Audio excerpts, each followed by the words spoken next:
السلام علیکم ورحمۃ اللہ وبرکاتہ۔ بسم اللہ الرحمن الرحیم۔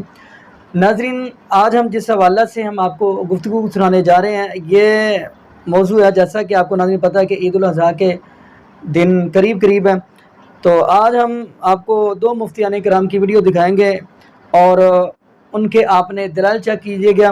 اور ان مفتیان کرام میں سے پہلے نمبر پہ ہیں مفتی عبدالواحد قریشی حافظہ اللہ تعالیٰ، اور دوسرے نمبر پہ ہے مفتی عبدالرحمن عابد حافظہ اللہ تعالیٰ۔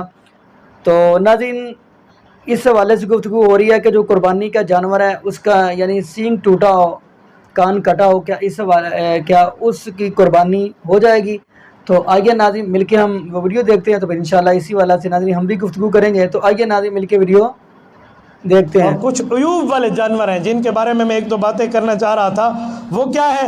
آج کل ہمارے لوگوں کا ایک عجیب مزاج ہے۔ وہ مزاج کیا ہے؟ جانور لیتے ہیں، سمجھتے ہیں ایسا کوئی لڑاکو گدھ ہے، بچوں کو دے دیتے ہیں، بچوں نے ٹکریں مروائی، ہاں تیرا جانور تک ہے کہ میرا تک ہے، لڑیں گے، ان کے سینگ ٹوٹ گئے، چہرے پر زخم آ گئے، کیا سے کیا ہو گیا؟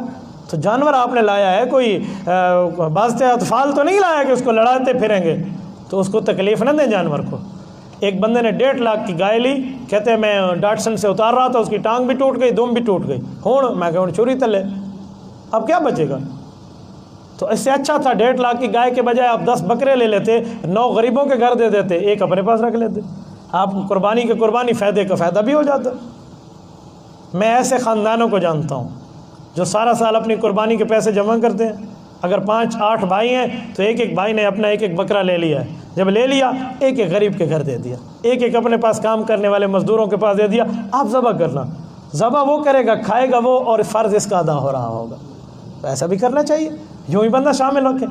اپنے والد کا کوئی جو ہے نا کیا کہتے ہیں حصہ رکھنا چاہے رکھ سکتا ہے، والدین کا رکھنا چاہے رکھ سکتا ہے، دوست بھائی کا رکھنا چاہتے اس کو بتا دے میں آپ کا رکھ رہا ہوں، چاہے اس میں قربانی فرض ہو، آپ کر لو گے ہو جائے گی اس کی، اور رسول اللہ صلی اللہ علیہ وسلم کا حصہ ہو تو بہت افضل بات ہے، رکھنا چاہیے۔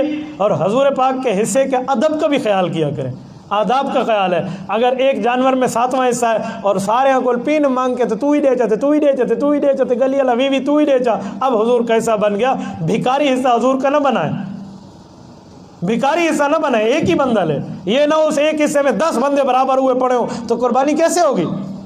اگر دینا چاہتے ہو تو ایک کو ہدیہ کر دو، وہ چاہے گا تو شامل کر لے گا۔ تو حضور علیہ الصلوۃ والسلام کا حصہ اس طرح پہ رکھیں۔ یہ کہتے ہیں ادھار لے کر پیسے قربانی کرنا جائز ہے، اگر قربانی فرض ہے تو پھر ادھار لینا بھی فرض ہے، یا اس کو بیچنا فرض ہے جو چیز آپ کے پاس ہے، آپ قربانی کریں گے۔ ایک بندہ مجھے کہنے لگا ادھار نال قربانی نہیں تھی، میں کہا جی سبحان اللہ، نواں مفتی مبارک ہوئے، کون کہتے ہیں نہیں ہوتی؟ اگر قربانی فرض ہے تو لے گا نا، جیسے تیسے ویسے کرے گا وہ لے گا، اس کے اوپر قربانی کرنی پڑے گی۔ لنگڑے پن کے لیے مسئلہ سمجھیں، اگر جانور ایسا لنگڑا ہو جو چلتے وقت زمین پہ بالکل پاؤں ہی نہ رکھتا ہو، وہ لنگڑے والا، کوئی قربانی نہیں ہوتی۔ ہاں اگر اس سے پاؤں سے کوئی سہارا لیتا ہے، کوئی مدد لیتا ہے تو پھر گنجائش اس کی موجود ہے، ورنہ معاملہ گیا۔ اور اسی طرح میرے دوستو، دانت کا ٹوٹا ہوا ہے، ایسے دانت ٹوٹے ہیں چارہ ہی نہیں کھا سکتا تو کیا قربانی ہوگی؟ اس کی کوئی قربانی نہیں ہے۔ سینگ کے ٹوٹے ہوئے کے لیے مسئلہ سمجھیں کہ سینگ اس کا ایک ہے اوپر سے خول اتر جانا، ایک ہے اس کا سینگ جڑ سے ٹوٹ جانا، جڑ سے ٹوٹ گیا تو قربانی بھی ٹوٹ گئی، اللہ میں جان چھوٹ گئی ہے، تو اس کا سینگ ہونا چاہیے، جڑ والا تو موجود ہو پھر ہو جائے گا۔ دم کٹی ہوئی بات ہوتی ہے، تو دم کٹی اگر 1/3 سے 1/3 سے کم ہے تو گنجائش ہو جائے گی، ورنہ زیادہ کٹ گئی ہو تو بس پھر آپ کی قربانی بھی گئی، قربانی نہیں ہو سکتی۔ تھن خراب ہو تو اس کے بارے میں بھی یاد رکھیں، تھنوں کی مقدار کا کیا معاملہ ہے؟ بھینس اور گائے ہو، ایک تھن خراب باقی 3 ٹھیک ہوں، قربانی ہو سکتی ہے، ٹھیک ہے؟ اور اگر وہ بھی تھن خراب ہو تو قربانی جائز نہیں ہے۔ اس طرح بکری کا ایک تھن خراب ہو تو کوئی قربانی جائز نہیں ہے، بکری کے بھی ایک تھن کے معاملات۔ جسے جنگل میں جھاڑیوں سے کان یا جسم پر کٹ لگ جائے اور نشان واضح ہو، ایسے جانور کی قربانی جائز ہے۔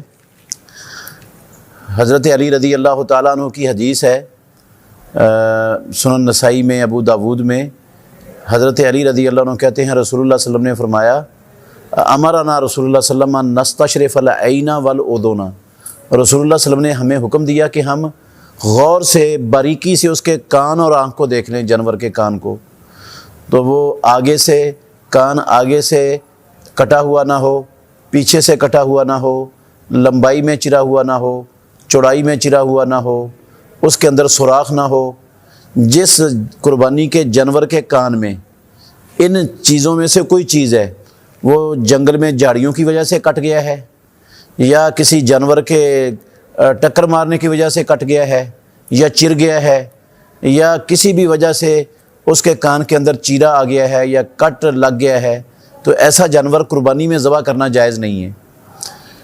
کان جانور کے بالکل مکمل طور پر صحیح سلامت ہونے چاہیے، کوئی بھی کسی قسم کا ڈیفیکٹ اور نقص کان میں ہو تو وہ قربانی میں ذبح مت کریں۔ البتہ باقی جسم پر کوئی کٹ لگ جائے، کوئی چیرا آ جائے، یا جو ہے نا کوئی نشان واضح ہو جائے کسی زخم وغیرہ کا، تو وہ قربانی کے لیے مانع نہیں ہے، اس جانور کی قربانی ہو سکتی ہے۔ صرف کان کا ہر قسم کے نقص، عیب اور خرابی۔ جی ناظرین، آپ نے یہ ویڈیوز ملاحظہ فرمائی تو ماشاءاللہ دونوں مفتیان کرام کی آپ نے گفتگو سنی۔ تو ناظرین، اگر حدیث کے اندر دیکھا جائے تو نبی پاک صلی اللہ علیہ وسلم نے واضح فرما دیا کہ جس کا سینگ ٹوٹا ہو، کان کٹا ہو، یا کوئی بھی اس کے اندر خرابی ہو تو وہ قربانی کا جانور نہیں لگتا۔ تو ناظرین، ہمیں تو پہلے نمبر پہ رب العالمین کا قرآن دیکھنا چاہیے اور دوسرے نمبر پہ نبی پاک کا فرمان دیکھنا چاہیے۔ تو ناظرین، میں یہی دعا کروں گا اللہ پاک ہمیں نبی پاک صلی اللہ علیہ وسلم کی شریعت کے مطابق زندگی گزارنے کی توفیق دے، اور یہ بھی دعا کرتا چلوں اللہ پاک ہمیں 5 وقت کا پکا اور سچا نمازی بنا دے۔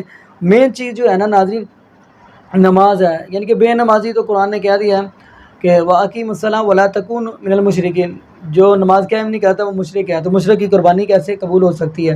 تو ناظرین، اس لیے میں دعا کرتا ہوں اللہ پاک ہمیں 5 وقت کا پکا اور سچا نمازی بنا دے، اور یہ بھی دعا کریں اللہ پاک ہمیں قرآن پاک کی کثرت کے ساتھ تلاوت کرنے کی توفیق دے، اور ساتھ ساتھ قرآن پاک کو ترجمے کے ساتھ پڑھنے کی توفیق دے، اور جتنے بھی اس دنیا کے اندر بے اولاد جوڑے ہیں اللہ پاک اپنی رحمت کے ساتھ سب کو نیک نرینہ صحت تندرستی والی، ایمان والی، لمبی زندگی والی اولاد عطا فرما دے۔ جزاکم اللہ خیرا۔ السلام علیکم ورحمۃ اللہ وبرکاتہ۔